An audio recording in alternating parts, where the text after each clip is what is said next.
Hi everyone. You'll have to excuse me. I'm feeling a little congested, so my nose is kind of stuffy. Anyways, I wanted to get into these questions. Question number 1. In what ways did fear influence Carlos's actions and decisions? So, I believe that fear created distance and it drove a wedge between Carlos and his mom. He built up a wall to protect himself, and usually people do this out of fear because if we are vulnerable, it leaves us to be in situations that can be uncomfortable. And when there's fear involved, it's really hard to allow ourselves to soften to situations that are scary. So,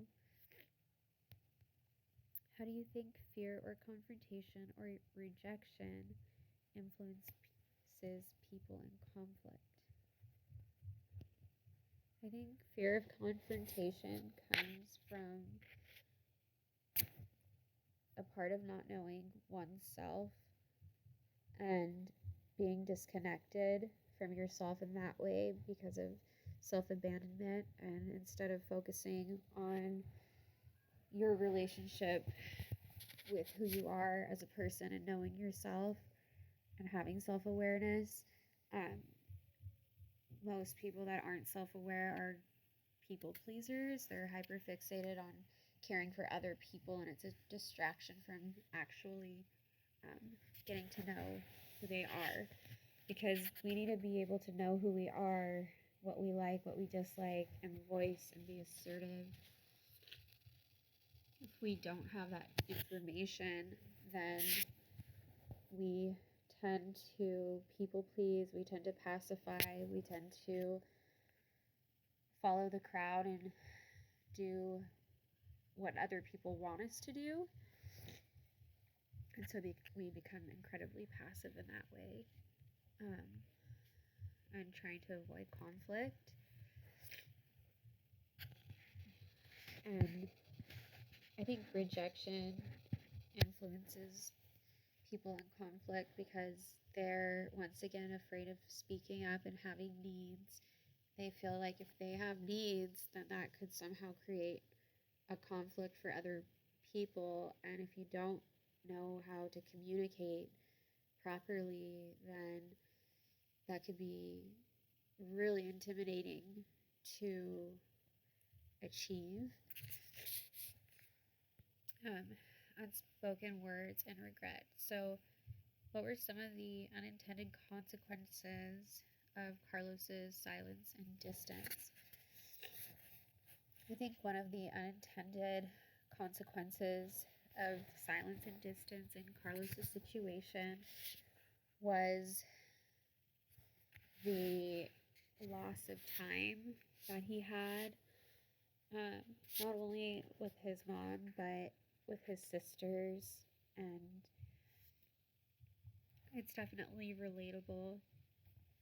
You don't always mean to cut off contact for so long, but the longer you haven't spoken to someone, the more intense it becomes and the more difficult it can feel to reach out and contact people. So it can take you a while to just build up that courage to take the first step. And not having that contact is an emotional roller coaster. It's hard having a lot of love for someone and not having them physically in your life.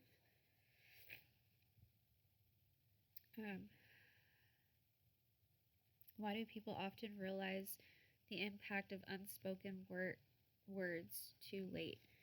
I think that it takes time for things to unfold before you can really understand the gravity of what has transpired and what has happened in your life.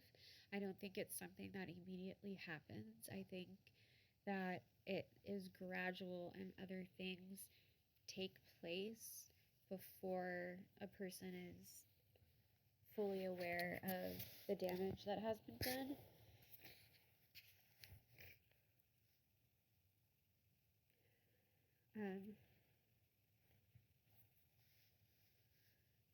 How does unresolved conflict within a family affect future generations? I believe it affects future generations because it develops a framework that the family continues to follow, because families fall into patterns and history just keeps repeating itself until there is a cycle breaker, someone who steps forward and takes accountability and starts to do the internal work, because we can only be responsible for ourselves in the way that we behave. So we need to step up and hold ourselves accountable, because holding other people accountable that don't want to be is exhausting, and we can't control other people's actions and how they choose to show up. So choosing to show up for ourselves and making sure that we're getting to bed at a decent time, we're putting healthy foods in our body, we are getting exercise. Those are ways that we can show up for ourselves and create healthier patterns. If that isn't modeled for us, then we grow up not having a good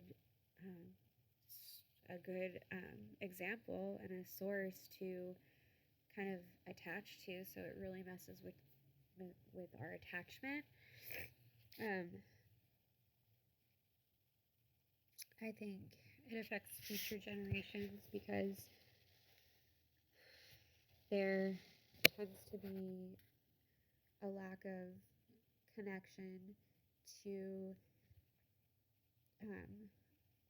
the self, and so the whole family tends to suffer, and you not only inherit your parents' DNA, but you inherit their nervous system, and you have to navigate that. So if you have a secure nervous system, then you were able to have secure attachment, and your needs were met. If your needs were met, but if your needs weren't met, then you're struggling to figure out how to show up for yourself and help yourself. How can people take the first step toward reconciliation after years of distance?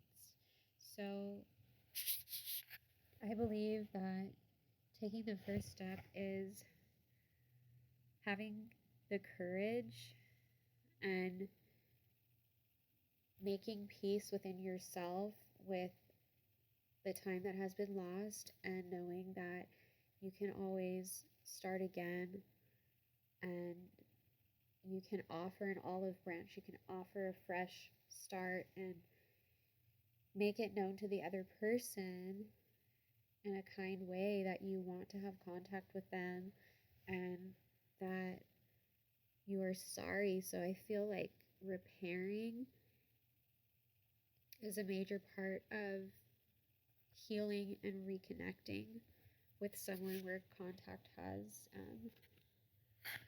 been off the table for a while. And I think it's a beautiful thing when people are able to reconcile and make peace with the past and choose to move forward.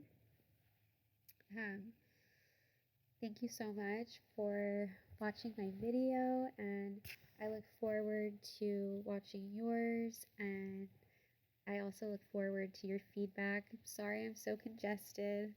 It's allergy season, and I hope I'm not getting sick. Thanks, guys.